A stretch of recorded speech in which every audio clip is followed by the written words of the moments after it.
Yo, what's going on, guys? I'm back with another video. Today we're gonna be reacting to Jason was just a character at first. Um, I feel like this man's just digging too deep into a streamer, but let's check it out. JasonTheWeen isn't one person, at least not in the way you think.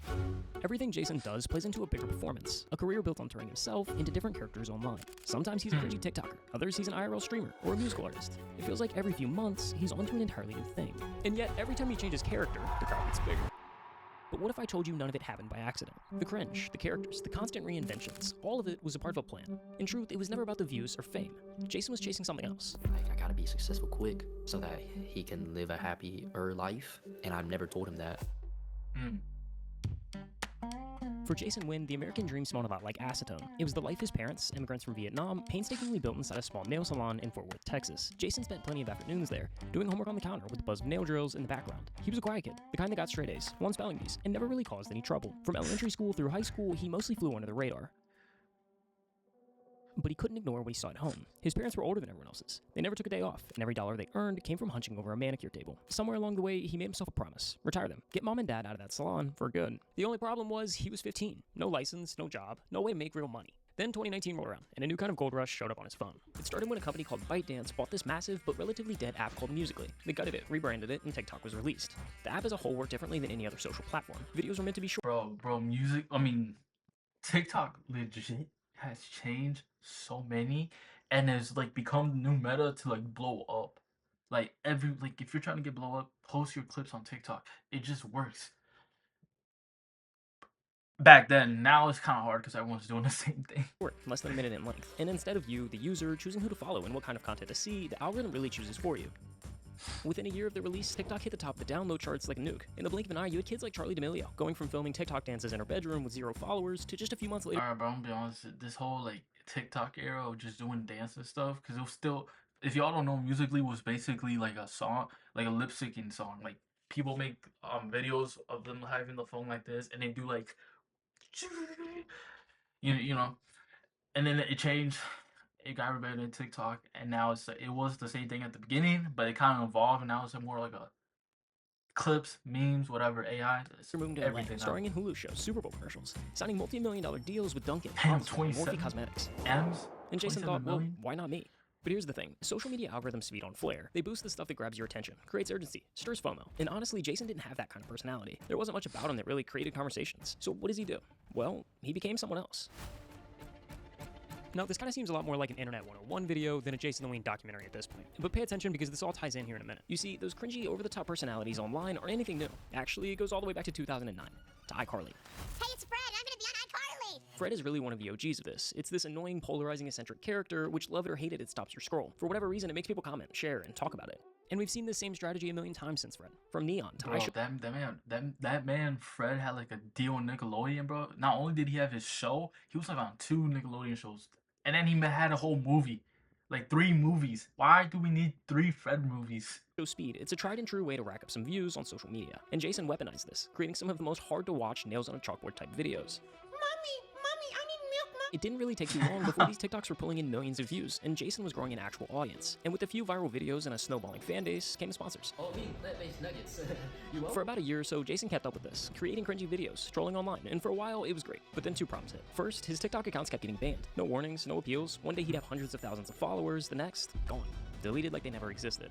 TikTok, what's going on? Second, even with the views, the money just wasn't there. TikTok was still too new. Brands weren't shelling out fat checks for sponsored posts yet. So after graduating high school, in that summer limbo before college started, Jason made a decision. If he wanted real money, like retire your parents' money, he had to pivot to a new platform, Twitch.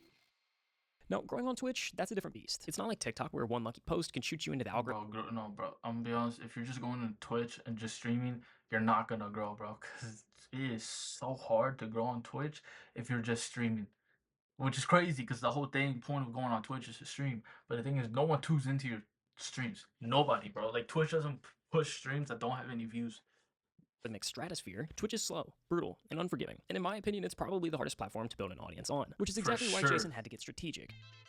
He'd been casually streaming since he was 14. Nothing serious, just testing out the waters, but in August of 2022, he made the call, fully committing his sights on streaming. And in his very first month, he averaged 71 viewers per stream. For Twitch, that's an incredibly promising start. But here's where Jason's strategy kicks in. You see, Jason had an audience on TikTok, 1 million followers to be exact, and he began the slow and steady process of converting those followers from TikTok to Twitch. Over the next month, he would stream Valorant gameplay, but instead of keeping it one-dimensional, he got a bit creative. There was this website called ePal, where you could essentially pay girls to play video games with you. Weird. Yes, I know. But that was a part of the character, the bit that Jason played. Nah, my pants! My pants! He brought the same TikTok persona into these streams, awkward and always towing the line between cringe and comedy. He would try to rizz the girls up mid-game, leading to some of the most painfully uncomfortable moments imaginable. But that was the point. Jason wasn't just streaming to entertain live viewers, he was streaming for clips. After each stream, he'd post dozens of these videos to TikTok, and the views continued to snowball. Then the next time he'd start up a stream, he'd also go live on TikTok for the first hour or so. Then end the TikTok live and tell his followers if they wanted to keep watching to come over to Twitch. The brilliance of this two-step approach paid off, because by October of that same year, he was averaging over 1,000 viewers per stream and had nearly 25,000 followers on Twitch. From there, Jason only hit the gas. He began collaborating with bigger streamers like Prod, Sneeko, and Shanks. He began evolving his content to audiences broader than Valorant. He started hosting e-dates and added in IRL segments. But as 2022 came to an end and 2023 wrapped the corner, an entirely new shift to Jason's online presence came into the picture. Every time I talk to you, my mind goes blank because you're just so beautiful, and I'm just like, I can't really think straight, you know what I mean? Jason first met Eugen during what should have been just another e-dating stream. Something about her was different. The flirting and chemistry came naturally, and before long, their on-screen chemistry carried over into real life. They began dating, and for Jason, this was his first genuine relationship, and soon his audience was just invested in them as they were in him. These days, broadcasting your relationship online is almost like a— Bro, I'm being honest, that's like a I see so many people do that, and it just goes way bad in YouTube. Like, everyone on YouTube who broadcasts the relationship, it just goes bad. a growth hack, another way to hook viewers. But for I mean, it definitely is a growth hack, but it was just like, if your whole relationship on the internet, bro, it's just like no privacy at that Jason, point. it didn't work that way, because over the next year, his viewership actually became stagnant, hardly growing over the course of a year. So why am I mentioning this? Well, because in those moments with Eugen, at times the mask began to slip. Maybe he was just comfortable in the relationship, or was finally starting to feel comfortable in front of a camera. But viewers were beginning to see the more genuine side of Jason, especially during the breakup. Over time, having their relationship play out in front of thousands started to weigh on them. Jason's content still revolved around flirting with e-girls, and for Eugen, that was hard to ignore. Eventually, both decided to step away from the relationship, marking the end of a chapter that quietly reshaped how Jason came across to his audience. It's funny how life works, how sometimes what feels like a new low can be the exact moment you're on the brink of something higher. Over the next few months, Jason took every successful element from his streams and dialed it up to the max. He brought his Discord e-dates into the real world, traveling from state to state to host in-person dates with different girls. Sa, Selena, and Alyssa all became recurring personalities, and fans were quick to dub this era of content the Bop Arc. During this period, Jason's channel exploded in popularity. Just a month after his breakup, his average viewership nearly doubled, soaring from 2,700 to 5,300 viewers in what felt like a blink of an eye. And the growth didn't stop there. Stream after stream, the numbers kept climbing. While attending college full-time, he was streaming an average of 160 hours. Dude, he was doing college full-time, bro. Bro, doing college full-time and working is actually insanely hard, bro. If you haven't, like, been in college yet, just know if you're full-time, like taking 4 classes, I think full-time's like 12 or 13 credits. If you're taking even more, like 15 or 16, bro, I have no idea how you do it. Working full-time and doing that is crazy. And the growth didn't stop there. Stream after stream, the numbers kept climbing. While attending college full-time, he was streaming an average of 160 hours a month, pushing his momentum farther than ever before. But just beyond that wave of success was something— Why is he adding music to this freaking thing, bro? I just know this whole video's gonna get copyrighted, bro. an opportunity that would take everything Jason And I can't even. Oh my god. built and launched into another universe. He was going to I mean, join it's not Facebook. like I get paid, but I like remixing my videos and posting clips on YouTube Shorts. I won't be able to do that with this video. Shit, do you have to manhandle me, bro? Holy. Man, what do I even do? Spitballs, pranks, disruptive outbursts, mogging? Is this when you draw his Normally, face? under these circumstances, you would be expelled immediately. But your father has given a very generous donation to the university. My father? Now, a little backstory. For those who don't know, FaZe Clan can be credited with pioneering a lot of what you see on social media today. What started as a small group of gamers making YouTube trick shot videos turned into something entirely new. Eventually, the group bought a house in New York and all moved in together, arguably creating the first content house the internet had ever seen. From there, things snowballed. By 2018, FaZe had stepped far beyond gaming. Their roster, icons like FaZe Banks, Temper, Rug, Adapt, Rain, and Apex were everywhere. They landed huge brand deals, made the cover of Sports Illustrated, and even IPO'd at $1 billion valuation. But then, the empire cracked. Now, we've got a video up on our channel that breaks down exactly how and why everything fell apart, but here's the short version. The founders had their equity diluted, corporate overvalued the company, put the wrong focus in the wrong places, the content went stale, fans stopped caring, and eventually FaZe went bankrupt. Bro, when FaZe went to corporate, that's when like the downfall really happened. The founders managed to buy the brand back, and in early 2024, they set out to spark a full-scale revival. Step 1, wipe the slate clean. Almost every single talent was dropped and a fresh roster was announced. For OG fans who'd been watching for years, the bar for the new faces of FaZe wasn't just high, it was astronomical. One by one, names were revealed, some familiar veterans and some complete newcomers. And on that shortlist, nestled among a handful of new recruits, was JasonTheWeen. Truth be told, no one believed in the new group. For most fans, this felt like just another lazy, corporate-driven sellout. Exactly the kind of hollow move that had sunk FaZe in the first place. What the f is that sorry-ass new FaZe Clan lineup, man? Who the f Bro, this man be hating on everything on the internet, bro. However, almost everyone was completely wrong about the new roster. Within weeks, public opinion began to flip. Clips of New Face started flooding TikTok, from trips to Tokyo to month-long subathons, and a steady stream of content both as a group and as individual creators. The momentum was undeniable. That big lazy, bro! Oh! Jason, in particular, was breaking into a whole new tier of mainstream success. In the closing hours of the month-long subathon, he hit 100,000 active Twitch subscribers, overtaking streaming heavyweights like Hyson and Jinxie, making him the #2 most subscribed to Twitch streamer in the world. And Jason went on to close out the year strong. His average viewership would climb to over 15,000 viewers per stream, a 474% increase from the start of the year. He closed in on 1 million followers on Twitch and even won the 2024 Breakout Streamer of the Year award. 6 months ago, I finally dropped out of school to pursue streaming, and today I can say it was finally worth it. Breakout Streamer of the Year, like, ah!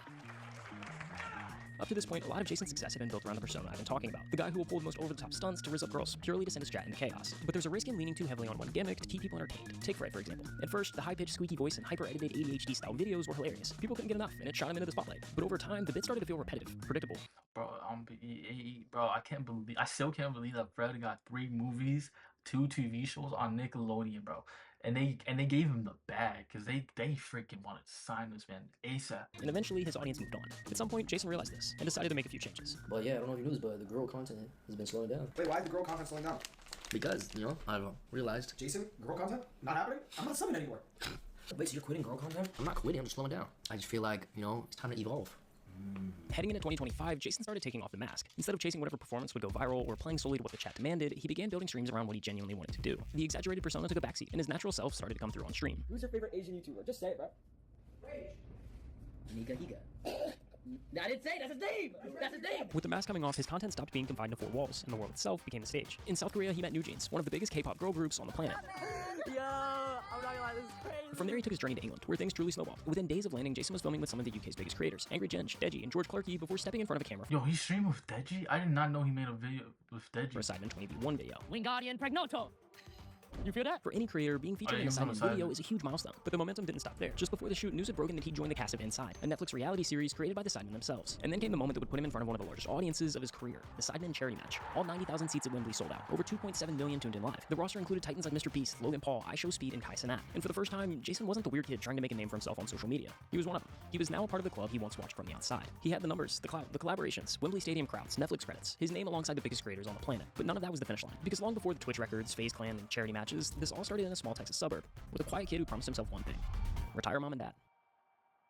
My dad sacrificed a lot, my mom sacrificed a lot. The thing, my dad was always telling me that if he stayed in Vietnam, he could have been like super rich because he had like businesses out there, but he moved there because, you know, he wanted to start a family with my mom and with me. So he kind of put everything onto me.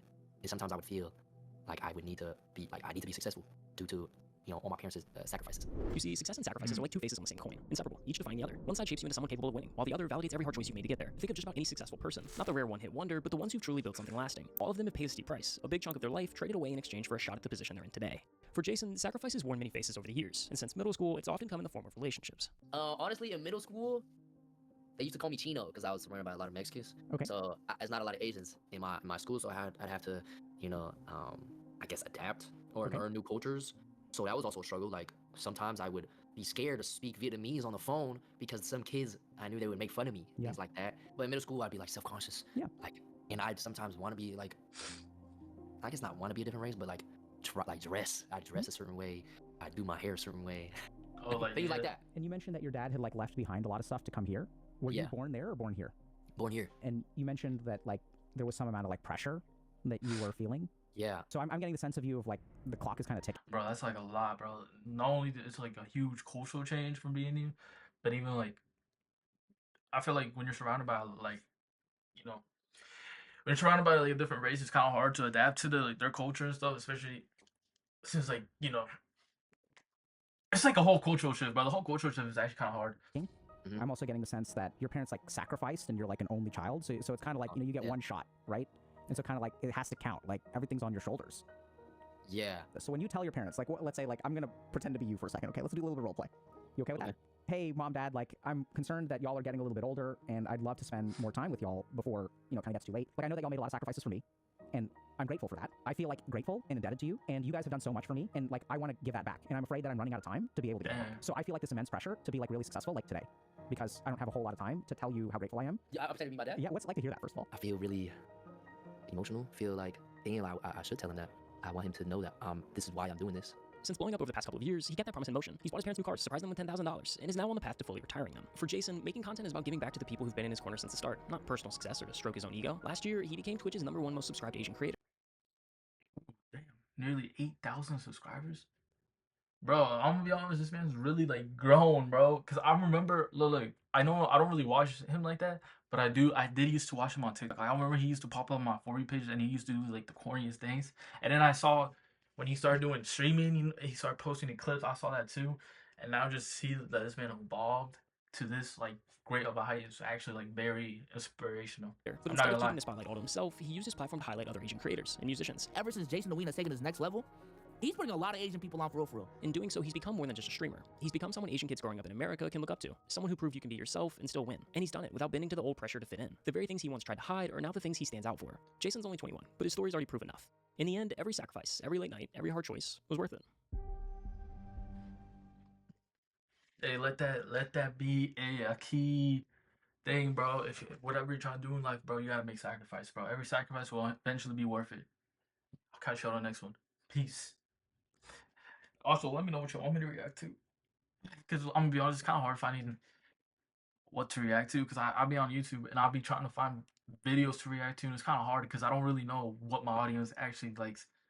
I know my audience like the music thing, so I might react to more music things. I just need to like find more videos. But if y'all want me to react to anything else, please let me know. Please comment down below what y'all think of the video. If my video's trash, say it's trash, bro. If you want me to do better, just let me know. I'll catch y'all on the next one. Peace.